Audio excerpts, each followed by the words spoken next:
So adjustment to the agenda, we're just gonna switch our presentations. Dr. Bale's gonna go before Dr. Snyder. Consent agenda is up next. I want to make a motion to approve that. So moved. Second. Any concerns, comments? Hearing none, all those in favor? Any no's? No. Okay. One abstention. Oh, okay. Thanks, Mary. Audience of the public, does anybody want to say anything? Public.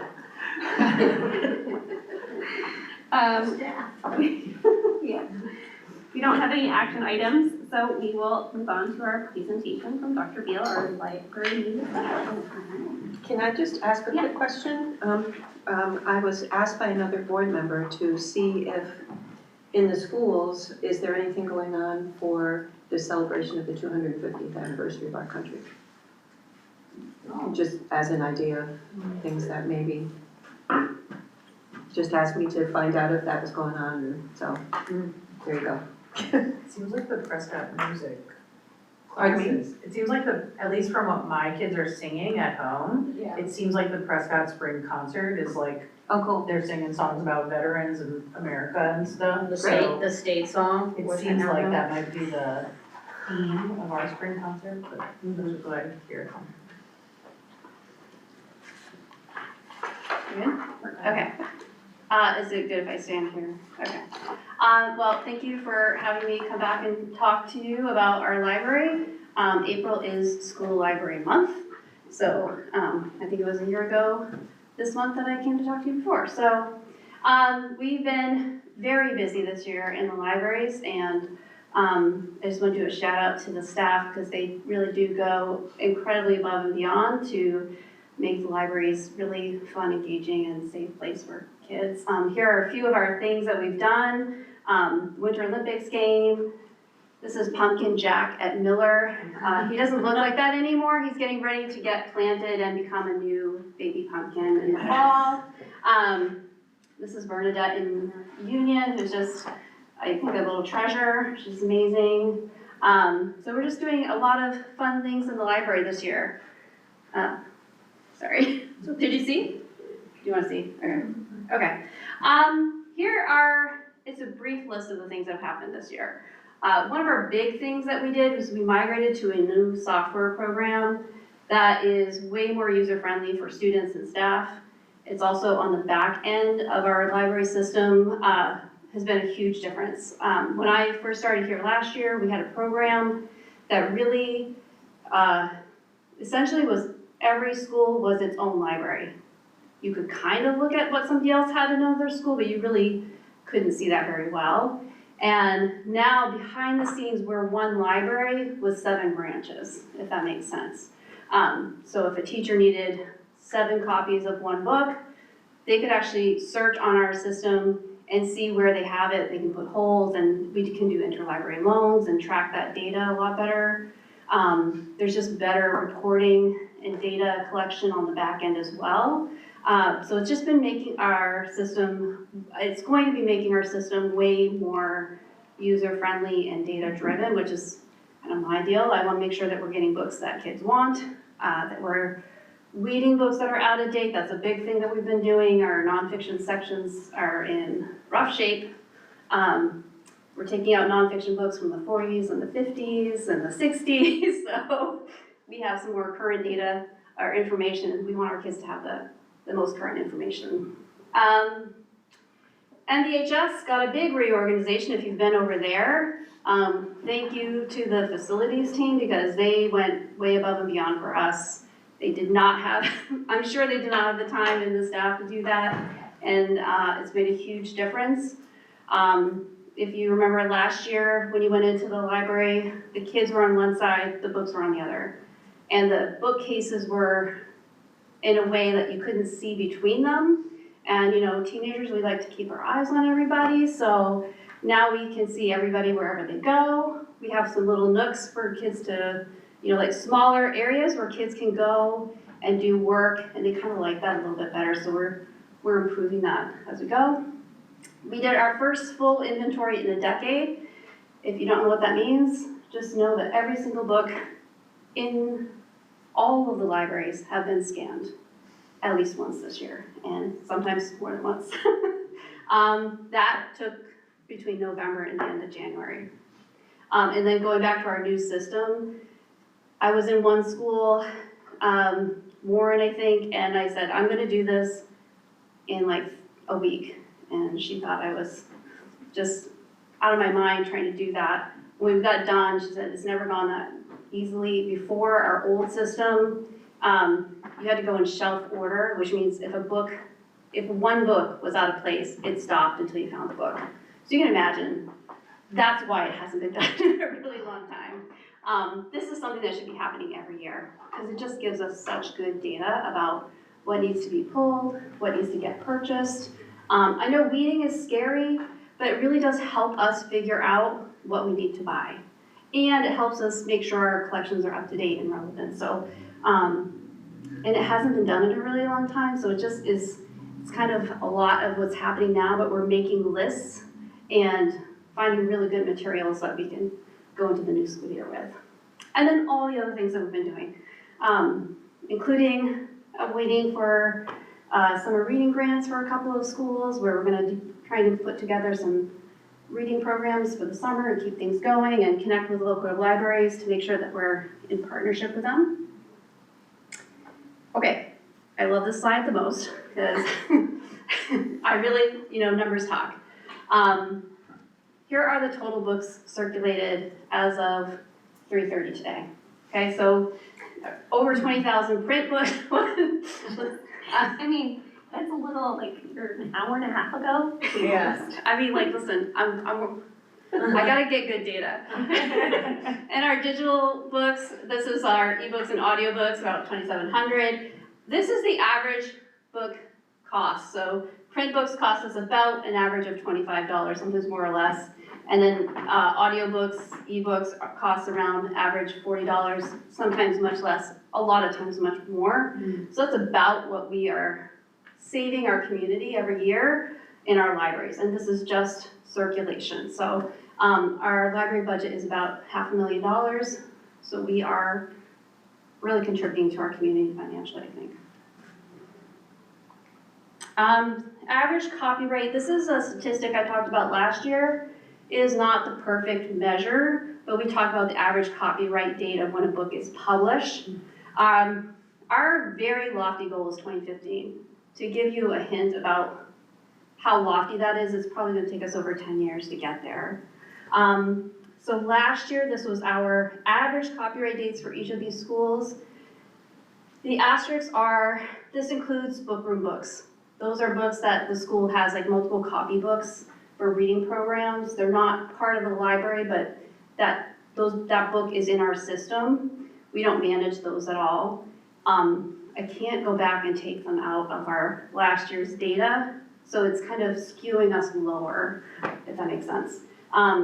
This is our current, where we are currently. So we have some room to go, but I just talked to a vendor who helped me kind of crunch numbers, and it really will probably take over 10 years for us to get within a 10-year copyright.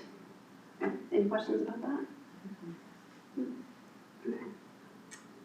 So here's my spiel. Last year, one of you asked me, I believe it was Ben, asked me if we needed another library media specialist. And I said yes, and I understood, but I was coming back with data, so I have kept my word. Thanks. First of all, I want you to know, what do school librarians do? A lot of people think that we check books in and out, and of course we do that, but we do a lot more than just check books in and out. So my job right now has been more of a program administrator, just trying to get us in a good, getting our house in order. But really I'm a teacher. I'm supposed to be teaching. I should be teaching. Teaching information, media literacy, AI literacy. That's not a pro or con, that is like, how are we living in a world with information and media and AI and how are we navigating that information? I'm an instructional partner. It's been really nice here at the middle school. I've been working with one of our teachers about propaganda and media literacy. So it's really nice for me to, teachers are busy people, and my job is to support them and collaborate with them and maybe even co-teach with them. We have new websites at the middle school and the high school that literally have just, I don't even know if anybody knows that we have them up there yet, but as we're finding resources that teachers might be interested in, we're posting it there so that, we're just getting the word out about all the cool things that are happening. And then a teacher leader as well. So I wanted to say that because that's way more than checking books in and out, okay? And just a snapshot of what we do. The research shows that librarians make a difference. Schools that have a certified library media specialist, a teaching librarian, are 3 times more likely to have advanced writing scores, 8% more likely to have advanced reading scores. They even have higher math achievement scores. I believe that data is based on is it the NAEP assessment? Yep. So I wanted to just say libraries are a huge part of the curriculum, and I'm gonna get slightly nerdy here for just 2 seconds, okay? Maybe more than 2 seconds. So we know that this is a model of reading, and I want to show you where libraries fit in, because a lot of times places are cutting libraries because kids aren't reading these days, they're not engaged in reading. That's what libraries do.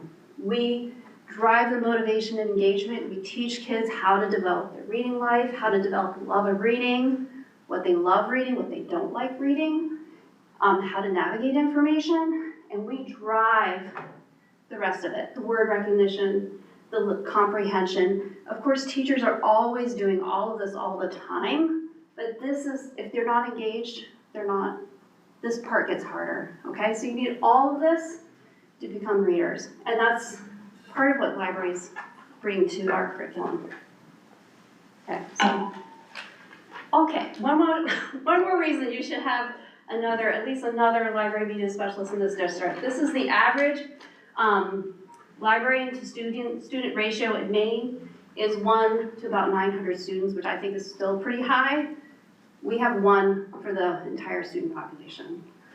And then, of course, I talked about how we collaborate with teachers and administrators. The average ratio in Maine, librarian to teacher ratio is 1 to 82, and here it's 1 to the entire staff, which I think is 142, but I'm not. The numbers for RSU 40, I'm not really sure about, so kind of did my best there, okay? So you can see that we have much higher ratios, or is that right? Much higher ratios. I'm a librarian. Okay, so bring it home. We do have school library standards. These are the school library standards. To be a more modern, functional library in today's day and age, we are helping kids ask questions about their world. We want them to be included. Everyone is welcome in our libraries. We want to be a place where they learn to work together. We help them curate their information, explore the world, and engage in the world. So those are our big library standards. So our strengths are inclusion. We have a really great collection. Our nonfiction collection is coming along really, really well. Our fiction section is really great. We really pay attention to making sure that our students have, windows, mirrors, sliding doors, okay. We make sure our library spaces are very inviting and friendly, and you want to come here and learn. We are following the collection development policy. We're trying to make sure that our students and staff have better access, and whenever I'm talking to the library staff, they're always talking about how can we do better? How can we make our libraries fewer barriers to our libraries? Like, we don't charge fines, we upgraded our software. And like I said, middle school and high school have new websites. I'm working on the elementary, that's on my laundry list. And then engaging, we support our copyright, fair use, licensing, and privacy. Our activities are engaging, and we're trying to support curriculum as best as possible. So if we have strengths, we also want to have some goals. So inquiring, part of my struggle this year is that I am a teacher in 7 schools, and those 7 schools are all over the place. You've been there.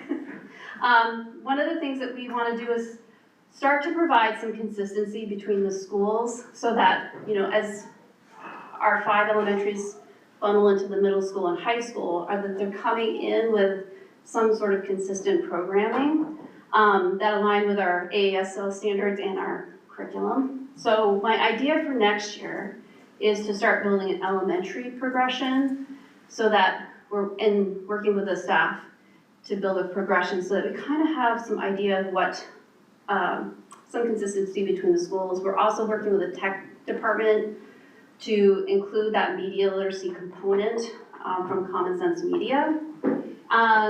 And then work on some PD around inquiry standard for AASL for our library staff.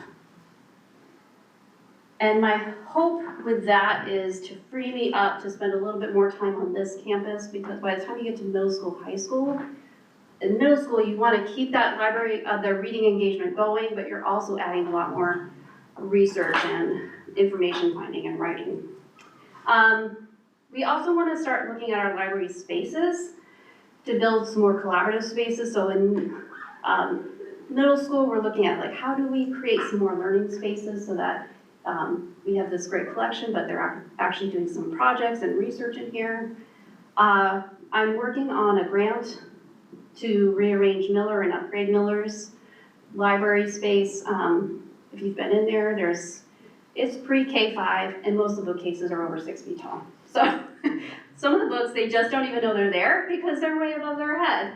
And it's also kind of a maze when you go in there. It's really hard to get around. If you're a student with mobility devices, there's just books you can't even get to. So it's going to take a good chunk of money to make that more accessible. So I'm just looking for grants on how to do that.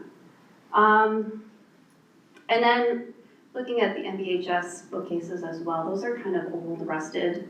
You know, like that kind of tells the kids what's important when your bookcases are old and rusted, and even the facilities team, they can't get them out to clean the floors every year, they're rusted onto the floors, so this is long term. Okay, and lastly, I'm hoping to do some more piloting of project-based units in one school, hopefully the middle school. I think that might be the first time you're hearing that, sorry.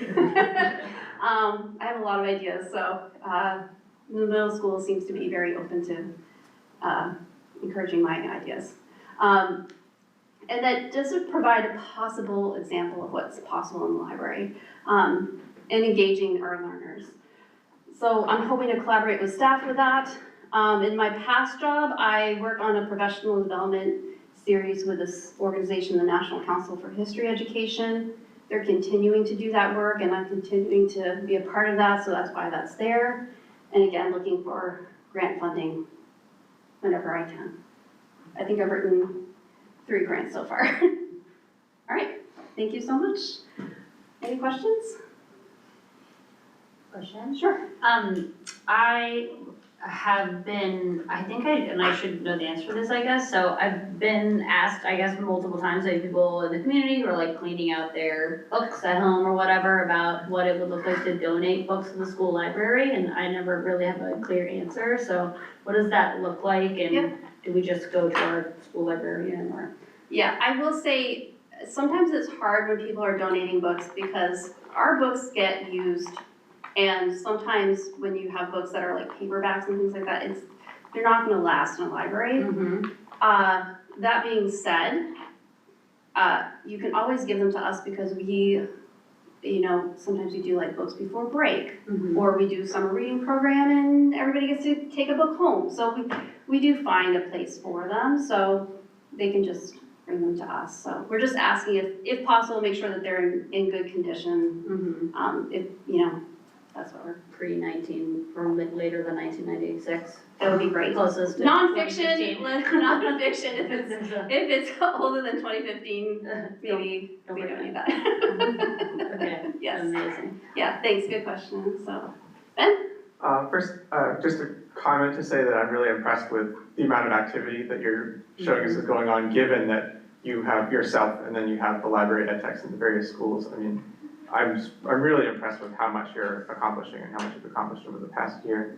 And I did a little back of the envelope math to contextualize like 2,800 or so, or 22,800 circulations in the year. It's about 13 to 14 books per student, which is, not bad. There's room to increase that, but considering how busy our kids are and how much they're in the classroom during the day, I think that's creditable.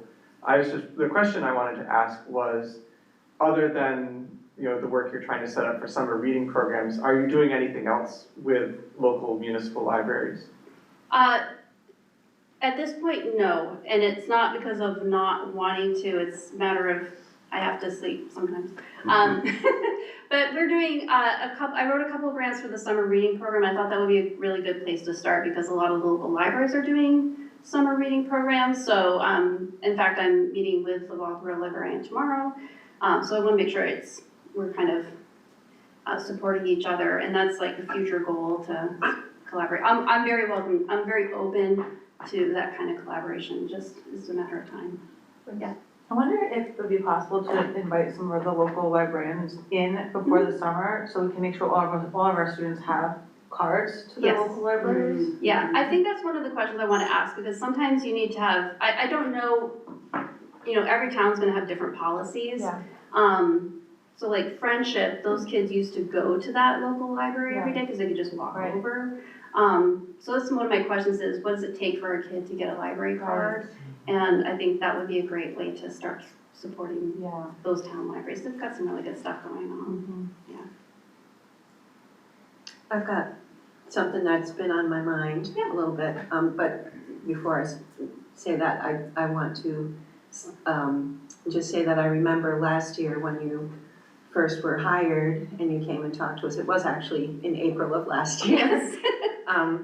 Just your enthusiasm and the wealth of ideas, which are continuing, and it's just really exciting to see that. This is may be kind of a weird thing, but I'd like to read it anyway. First, when you talked about reading books, are some of the classics still kept? They are. Okay, good. Yes, they are, and we are having a conversation, thank you for asking that, because sometimes we read a book to replace it. So remember last year I showed you Watership Down with a half of the Yes. color? Yes, We got a brand new one. yeah, So sometimes it's that, and sometimes we're looking at, we have I think we have the Count of Monte Cristo in the middle school library. No one's going to read that in the No. middle school library, so it either will go to the high school or it will get weeded, only because we just want to make It's sure we've got plastic. space. Yeah, and we're actually actively researching what would be good middle school classics, what would be good elementary classics. We want those classes are important. And yes, they're not going to fit into the average copyright date. That's why it's average and not Okay. set in stone. It's always a conversation. Okay, so this is a little bit long, but I'll just read it. Last week at our policy meeting, we were reviewing a policy about internet use by employees. And while it's referring to internet use, it's certainly applicable to our libraries, in my opinion. And in the prohibited uses section was this directive, quote, any use involving materials that are obscene, pornographic, sexually explicit, or sexually suggestive, harmful to minors, or intended to appeal to prurient interests are expressly prohibited. So I feel like there's a double standard there, because that's absolutely prohibited for employees to go there, but we have books that could be falling under those categories in our library. Just feels to me like a double standard. The National Center on Sexual Exploitation has this to say about pornography. Quote, pornography contributes to the hypersexualization of teens and prepubescent children and may lead to low self-esteem, body image disorders, and increase in problematic sexual activities at younger ages, and increased desire among adolescents to engage in risky sexual behavior. Pornography may also impact brain development and functioning, contribute to emotional and medical illnesses, shape deviant sexual arousal, and lead to difficulty in forming or maintaining positive intimate relationships, as well as promoting problematic or harmful sexual behaviors and addiction, end quote. I hear from people all the time that kids are on their phones using porn, or that young girls are sending nude pictures of themselves to boys. You know, I'm not saying that having, more explicit books in the libraries are the main cause of that, but there could be an influence there, in my opinion. And I feel that we can and should do better than that. I've got a list here that I will share with you. You can do with that whatever you want, of 80 books that was created by a parent group in another school district. The book contains a list of 80 books that are prohibited, that would be considered prohibited according to the policy in our district. And my hope would be perhaps that they would be removed from the stacks, including additional books by those authors. And I also hope that books being brought into our libraries would be very carefully selected. And that's what I have to say. Okay, thank you. Thank you. I will say we are very careful about what we bring into our library. We use a vendor, we've switched mostly to a vendor that caters towards K-12 schools. So that's one thing, and we do careful research before buying books for our library. And I will say, in terms of removing books, that is where we get into books that are in there now. If we remove books without a thorough going through the challenge process, and I'm not a lawyer, so you might check with yours, that could be violating someone's First Amendment rights. And districts have been getting themselves into lawsuits over that, and they're not winning those lawsuits. Those are very expensive, like hundreds of thousands of dollars. And so I don't want anyone to think that I'm not taking their concerns seriously or carefully considering what's in our library.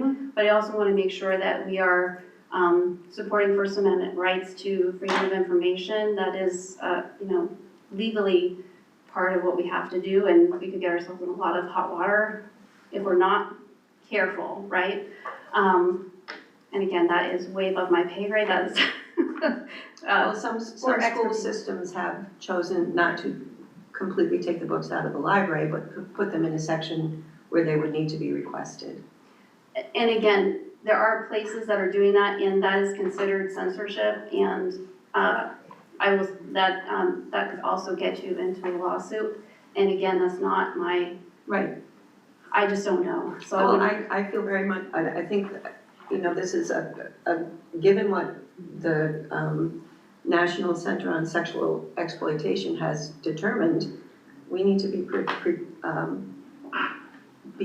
preserving our kids' mental health, helping to do whatever we can regarding mental health and self-esteem and all of that too. So we could go on and on, but 100%. And I think our goal is to always support. We have a mutual goal of supporting students, and it can look different, and it's an open. I'm open to conversations for sure, but I'm just saying we need to be cautious about how we proceed, because we also don't want to end up with a First Amendment lawsuit that is the cost of physicians and things like that. Can I ask, this list of 80 books, these are in all of our libraries at our schools Yes. right now, currently? well, they may not be if you've done some culling. At the time that was done, pretty much every school in the country has those same 80 books, because they were all being recommended by the American Library Association. Okay. And that was what was going on. And being in every school in the country does not mean that they were good. It just means they were the ones that were promoted and put into a bundle for school systems to buy. Do you have a copy of that for everybody? Yeah. I will send a link.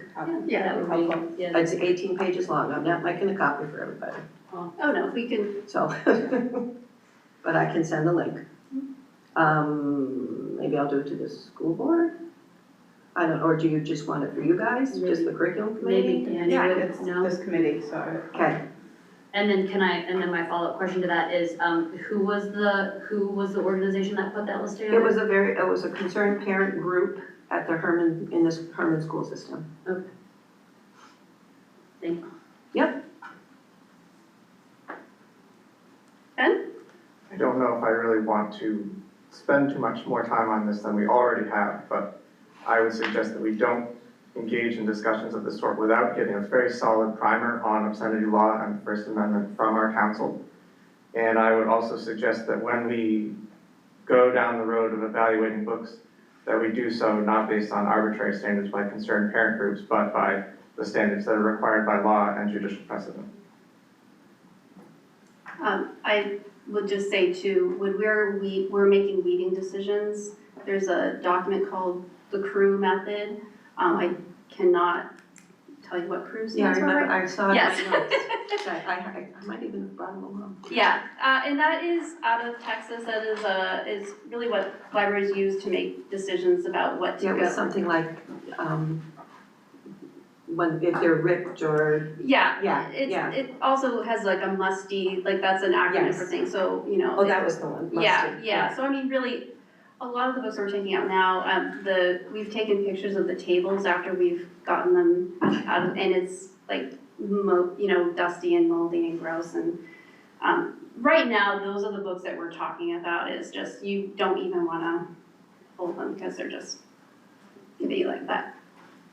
Yeah. The old books. The old book smell and feel, right? That's not very welcoming to our, and also, yeah, so that's really what we're looking at now. And and then should make the plan for how we're gonna replace those. When you talk about adding another library media specialist, I mean, certainly with more time, it's gonna allow you to do all of those things. Yeah. Do you see that as having a library media specialist for this campus and then one for all 5 elementary schools? Is that what you would envision? I think that's what I've been envisioning. I will say, and this has been a little bit of excavating what has happened in the past. There used to be 3 certified library media specialists, one at the high school, one here, and one that also served the smaller elementary schools, and then one that did the other elementary schools. I think if we just had one for the elementary schools and one on this campus, that would be a huge improvement and quite frankly, help to me. They need very different things. Elementary school is very, very different than what the middle school, high school needs. And it also, I'm not as familiar with the NEASC accreditation process, but the libraries are part of that. And part of what they're asking is how much active learning and programming is happening at the high school, which is not happening at the high school, but that is part of the NEASC accreditation. So I think that would be probably a good place to start. And that is not to say, we have like our library staff is incredible, but they are often doing the job of a teacher as an ed tech. Like they are doing full lesson plans and sub-plans and going to PD. It's just, I'm always amazed at what they're asking to do to make their programming better. So, yeah. Anybody else have any questions? Thank you, Jamie. This was really great. Thank you. Great, thank you You've clearly so done a much. lot of work here. Yes, and now I get to go volunteer, so thank you for letting me go first. All right, let me get out here. Yes, sleep is for another day. All right, thank you so much. Thank you. Thank you. Thank you. Next up, we have our Medomak Middle School presentation by Dr. Snyder. Yes. Let's see if I can connect here. That disappeared.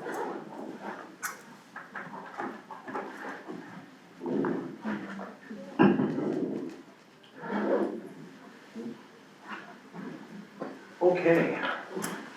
Well, hello, everyone. I think I'll try to stand. I'll try to stay in here, how's this? Okay. If I need to move, I'll move. All right, I'm gonna move my computer a little closer so I don't have to jog each time. So debated a bunch of different things that we could talk about. We could talk for days and hours, but I figured the most pressing thought on people's minds are the recent changes. And I'd hoped to present a much more robust and dynamic explanation of not just the changes that have taken place this year, but the ones we anticipate for next year. I'm a little bit handcuffed by the notion that there are some HR elements in place to the changes that prevent me from giving you the full picture of what we anticipate. So I'll try to say as much as I can, but if I broach a topic that involves an individual who has to make a decision, or there's riffing and all that kind of stuff, and there's even some contractual language about room assignments and things like that, so I may be a little soft-handed with that, and I'm happy to meet again before the rubber hits the road. So we can talk about that. So I don't want to presume people's knowledge.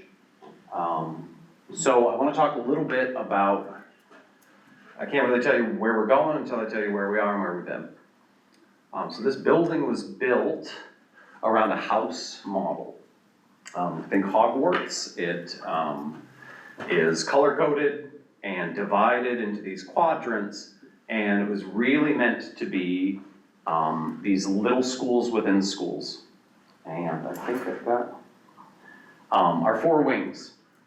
And this four-wing house design was based on a model, this house model, which is, I've looked into it a little bit. It's hard to get statistics on how ubiquitous it is nationwide. It's not the dominant model, but it exists in many places.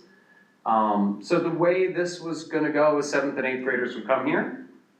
We would go through a process called sorting, which was a super fun process by which elementary schools would, get color-coded papers and put all their kids' information on, and their teachers and our teachers would get together and wrestle for they'd just assort it and assign. They'd be put into a homeroom.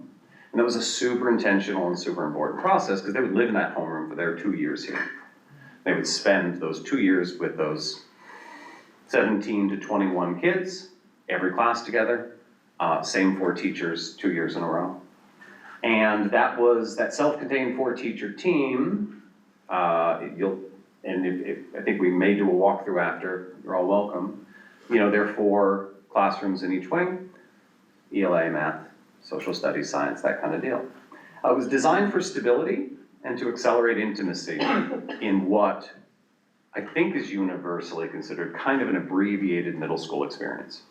7th and 8th, having a two-grade school, is somewhat novel.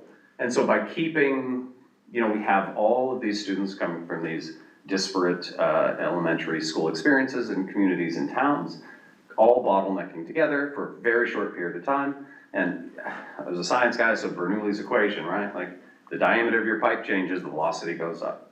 And so they come in here, they bottleneck, and people were concerned that it would be too fast, too much, too dizzying, too complex, and then whoosh, they'd be up to high school in a blink, and no one would get to know them. So it was a really good idea. Did I cover it all? Yeah. There was also another element to the practice that I think is kind of important, is that we did a blue gold day schedule. So on top of the kids coming here, finding their homerooms, moving through their 2 years, every day, Monday, Tuesday, Wednesday, would be a different schedule. Blue, gold, blue, go. And we did that to align with the high school, but that was just crazy. So this is how the building was built, this is how it had been run, and I had 1 year of experience in that, and I can say it was highly successful. You should all be extremely proud of this building and the people in it, because it has always been awesome. And we're just going to expand that awesomeness. So some of the highlights of this, as we said, cohort stability. Those homerooms were blended.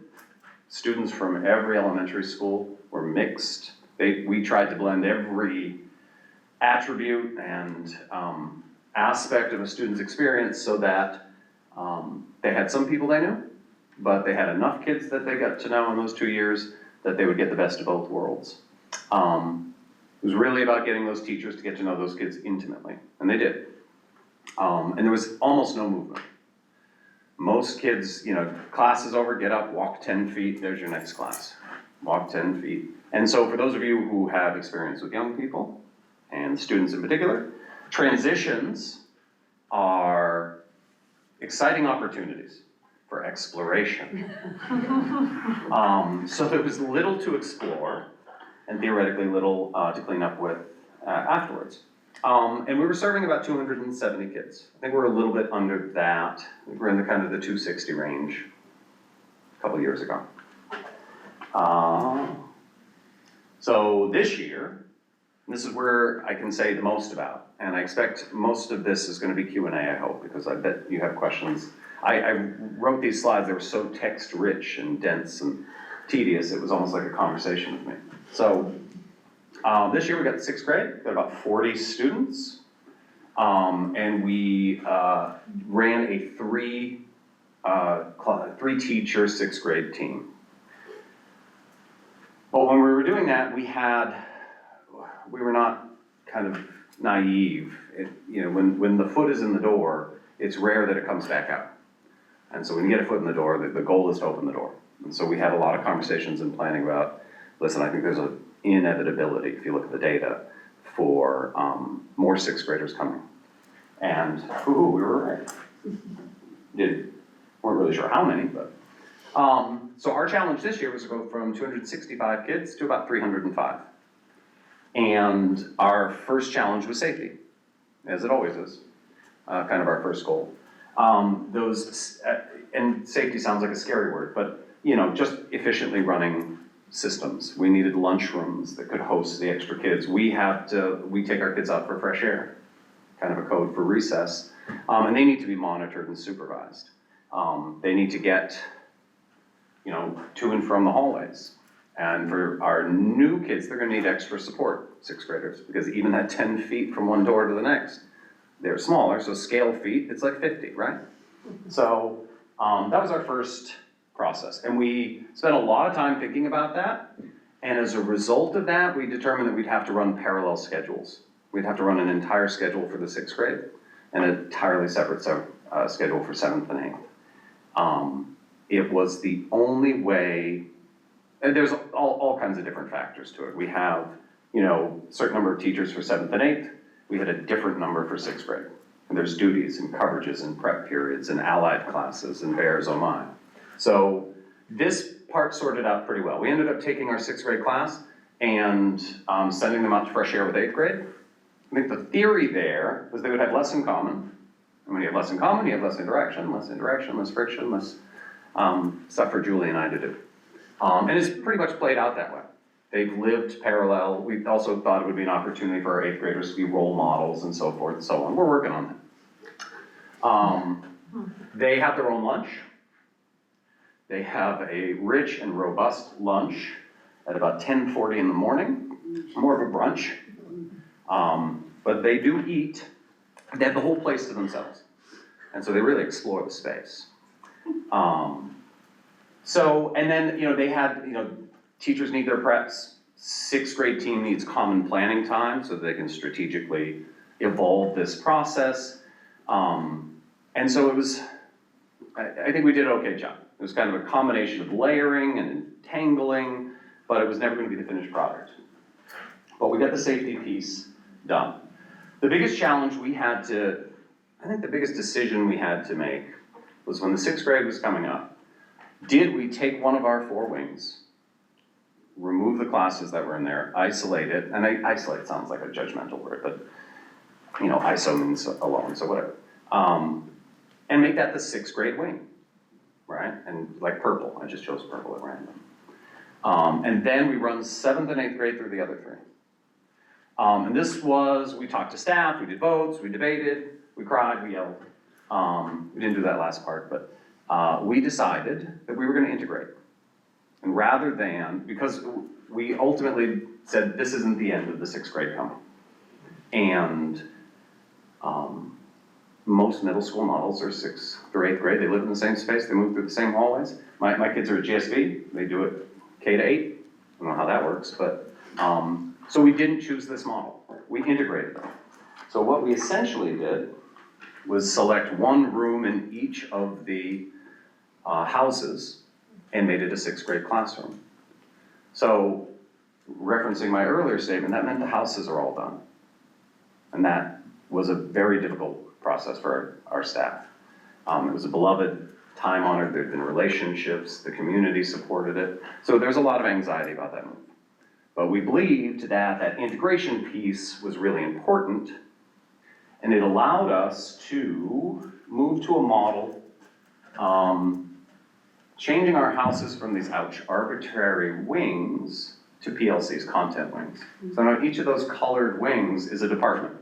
Green is the science department, all the classes down there are science. ELA is blue, red is social studies, and purple is math.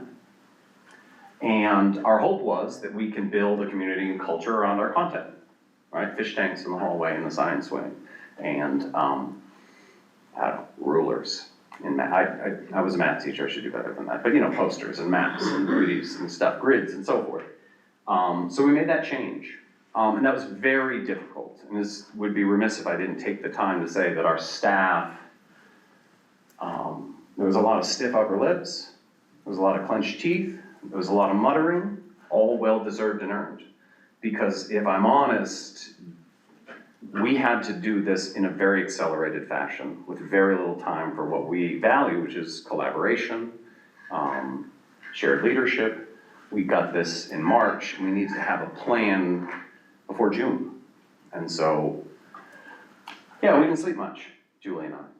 And so we got it done. They said, whatever, we trust you guys, we're not sure why, but let's give it a go. And I think it's been a really resounding success. And I think we're just starting to bear the fruits of what will be something really great. So I won't cast that out as a formal survey from our staff, although informally, this is the feedback we're getting, that there are elements that they miss, but the excitement is starting to, I think, eclipse the regret. Knock on wood. We got rid of the blue gold day. That's great insofar as a 6th or 7th grader who has to navigate a schedule and a building of this size doesn't have to figure out which day's crazy map they have to choose. So that's great. What is difficult, it means that class rotations meet every day in the same way. And if you've ever met anybody who has any sort of circadian rhythm or food-based, like the afternoon classes, that's your afternoon class every day. So you have the same kids at the end of the day, every day. And so it brings challenges. So that one's kind of like a net neutral. And we didn't want to abandon that intimacy, so we've doubled down on our advisory program. We still selectively curate our homerooms, but we put it into our advisory, which is a group that, and I can foreshadow this next year, 6th grade kiddo will be put into an advisory with a teacher. And our ultimate hope is that that teacher will cohort with them through the whole building. Now that's down the road because we got a 6-7 certification issue. So by the end of this, I know, see? Yeah. It's at this point, it's subconscious now, which is where my rage comes from. Yeah. Because I didn't give permission for that to be downloaded in my brain. We will have a certification problem because one of the things that will always divide the building as it's currently constructed is that a K to 8 general certification is very different than a 7th grade social studies certification. And so we need to, at the end of this, we'll all call Augusta and make some noise. So our advisory program is going to replace that. Other challenges that emerged, well, the big challenge, so we're running a school within a school, so the scheduling is a mess. Where is Johnny? All right, well, there's a grid in my office, and like Beautiful Mind or The Matrix, all these things are flying in front of your face, and then you finally figure out what Johnny is, because he's running on this schedule, and it's this day. So there's a lot of complexities on our end that the kids don't necessarily experience in terms of running these 2 parallel schedules. And that includes running 3 mods of lunch, finding duty coverage, This was always going to be a stepping stone to something else. I didn't mention it there, but I think it's probably worth going back to. One of the biggest changes, did I put on the next slide? I did. I'll just kind of go on this one. With the dissolution of the house model, kids no longer, their day is not a series of 10-foot steps from one door to the other. They have kids who go purple, which is a lie because purple's downstairs, blue, and then they go red, and they're staying alive, right, the whole time. In fact, we calculated the change in mileage a kid would walk from the old model to the new one. And I think I did it in sort of a frenetic notebook, nighttime terror moment, so I can't really dig it up, but it was 10 times the amount of motion between classes than the average kid. So that was a point of anxiety. When we did what we did this year, we had a lot of assumptions. We assumed that when we lost houses, there'd be unintended consequences around the movement, the relationships, and social overload. We assumed that 6th grade would really struggle with the change. We assumed we would be getting more 6th grade in the near future, so we nailed that. What we learned, and this is only a very brief summary of what we learned, almost all of our unexpected consequences were positive. We have not had any, we actually have had less transition problems than we did before, which makes a ton of sense if you know what movement and how important it is, you know, brain breaks and all that kind of stuff. Just the 2-minute walk from, right? And we've also changed our flow. We have these side stairwells that we've done. One goes up, one goes down. There have been less problems, significantly less. And that includes 6th grade, although they needed a little on-ramping. The relationships, so far so good. So far so good. That is something we will monitor as we go through, but we surveyed the students. We surveyed our 8th grade students to see how they felt, because they were the ones who remember the old ways. And 80% said it was the same or better than last year. And that included relationships, the movement, all of this stuff. So the 8th graders, who are our last cohort who will remember it, gave us a thumbs up to keep going.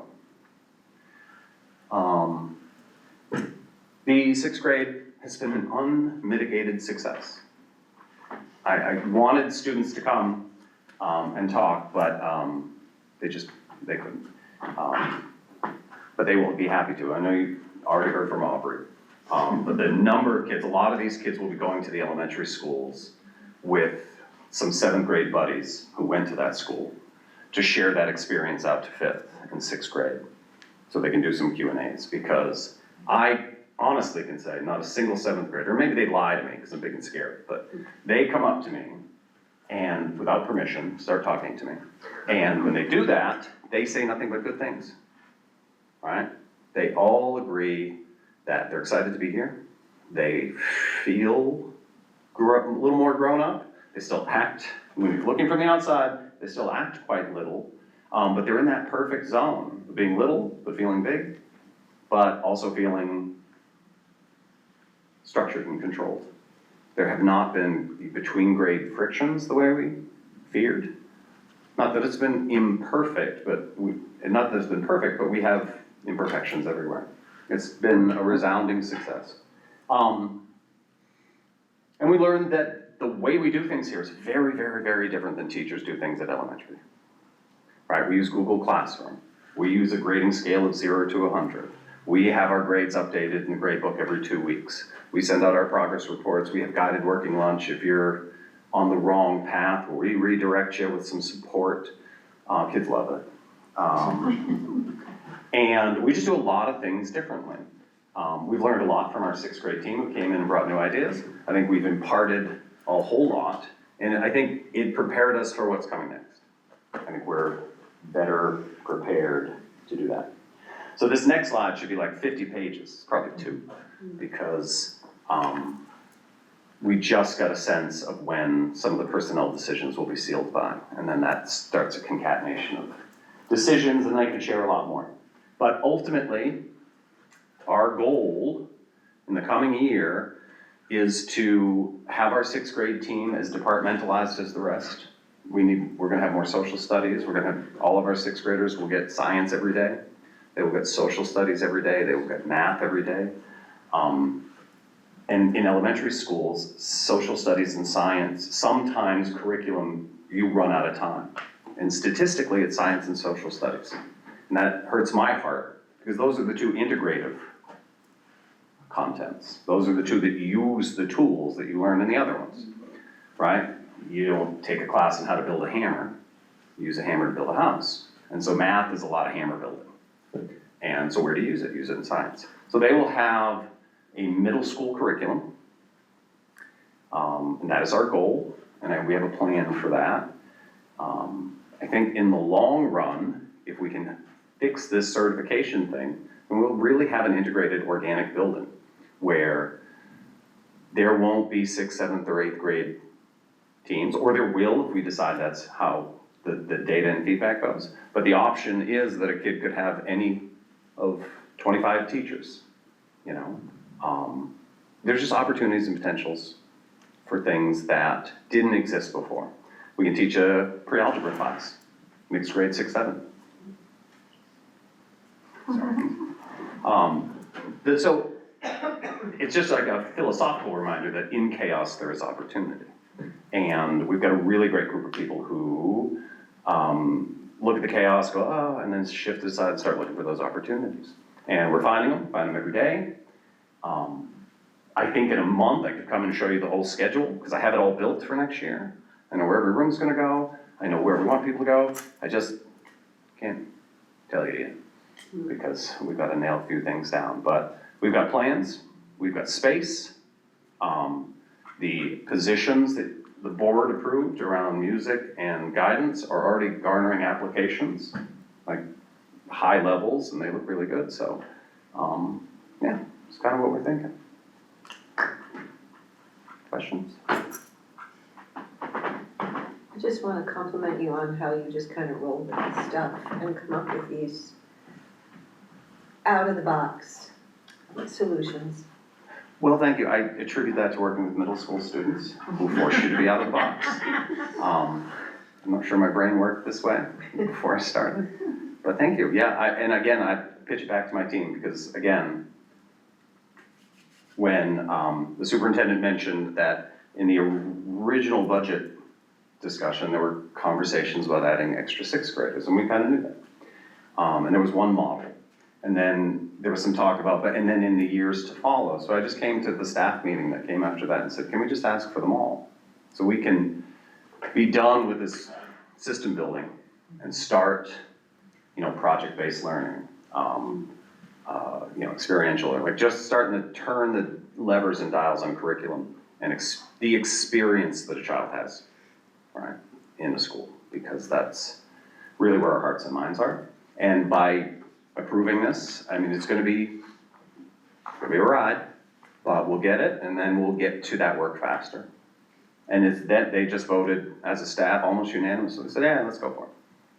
And that's crazy, because I do wanna say that, like, none of this makes anybody's life in this building, nobody got paid more, nobody gets more free time, like, everyone's just gonna shoulder the extra, and with joy.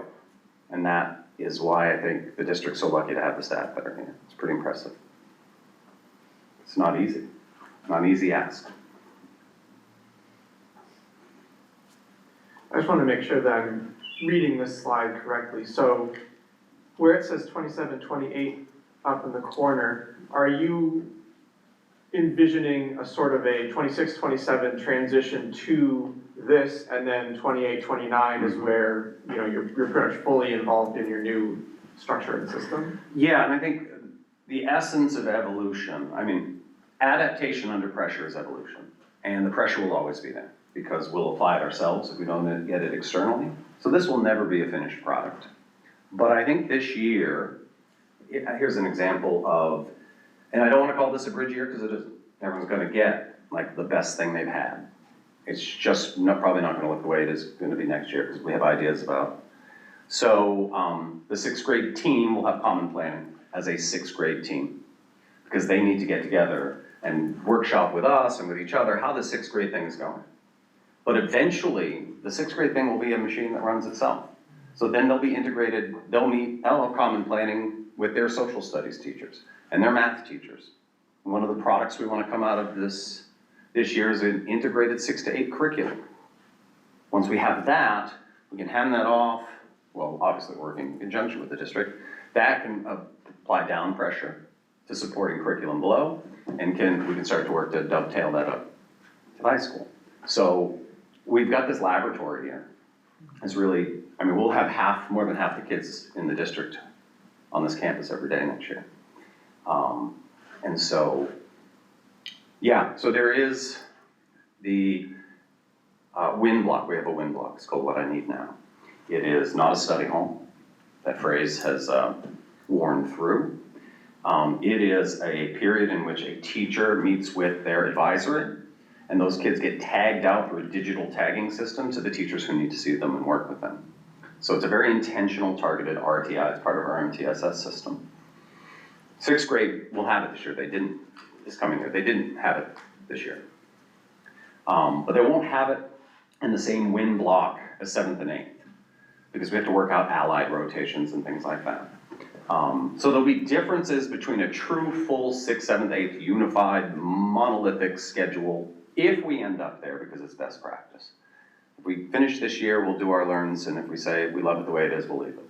So I think our vision is full integration, where a 6th grade teacher schedule 7th grade, 8th grade. Things look very similar, just scaled, but we're holding things loosely as we learn. I think there was, in a lot of sort of like the side conversations that at least I feel like we're hearing from people who are concerned about the 6th grade moving here, there was this sort of like, but our like 6th graders are like coddled in this elementary school experience where they're just like, it's soft and cozy, and then they come to like work in the factory when they come, you know what I mean? And it's like gonna be so hard when they come here, which we all know is not true, but there's also been multiple people have brought up to me, like sort of like the behavioral model that you guys use here in the school and like how that just like helps to create and foster again like a safe environment for all the kids here, and people I think are just like, they're not hugging the kids anymore and they're using this like behavioral system. Anyways, I just, if you could maybe like talk a little bit about what that looks like, and just so people can get a better idea of what that looks like on a day-to-day basis. Yeah, so there's less hugging, I'll go Yeah, there, that's fair. Yeah. But that's also probably reasonable. Yep. So yeah, we have, so the core of our behavioral system, it sounds so complex and fancy. We are a PBIS school, Positive Behavior Intervention and Support School. So the bedrock of the things that we do are based on our 3 pillars of respect, responsibility, and kindness. And so those 3 things, and we sit down with staff and students and untangle those phrases until we end up with everyday behaviors. So you can follow an abstract concept like kindness to how you enter the building, how you enter a classroom, how you interact with your book bag in the hall. And we have done that. And that is a process that the school has been doing for years.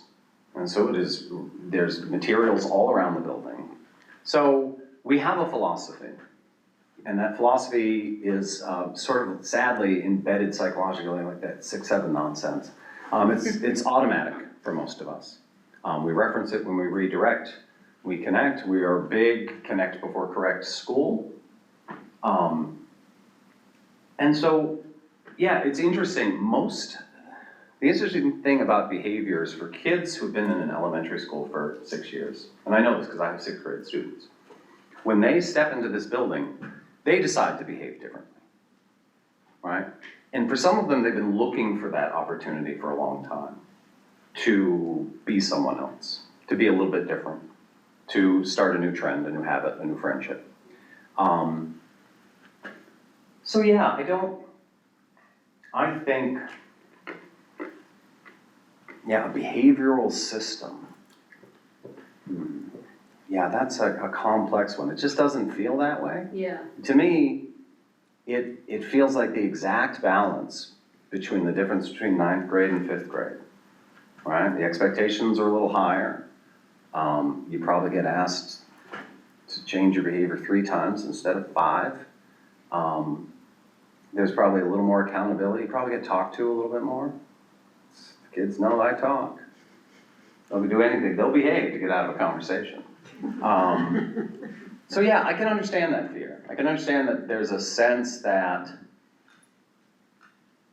and there is a change, like academics become more important.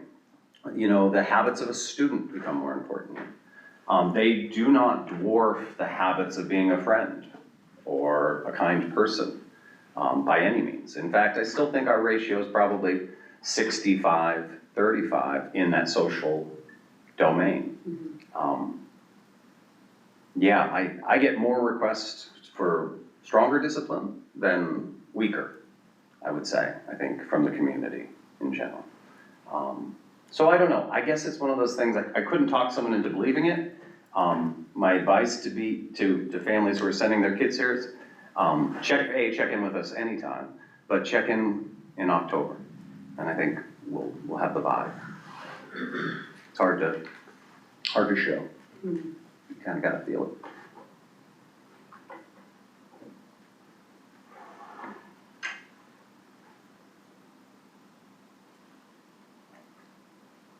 Okay, there are no other questions. Yeah, not at all, not at all. We've all got questions. Well, thank you very much. Thank you, And John. reach out anytime if you have any questions, and Thank you, you too, people on the island. All right. Thanks. Alrighty, that's all we have for today, so it is 6:07 and we are adjourned.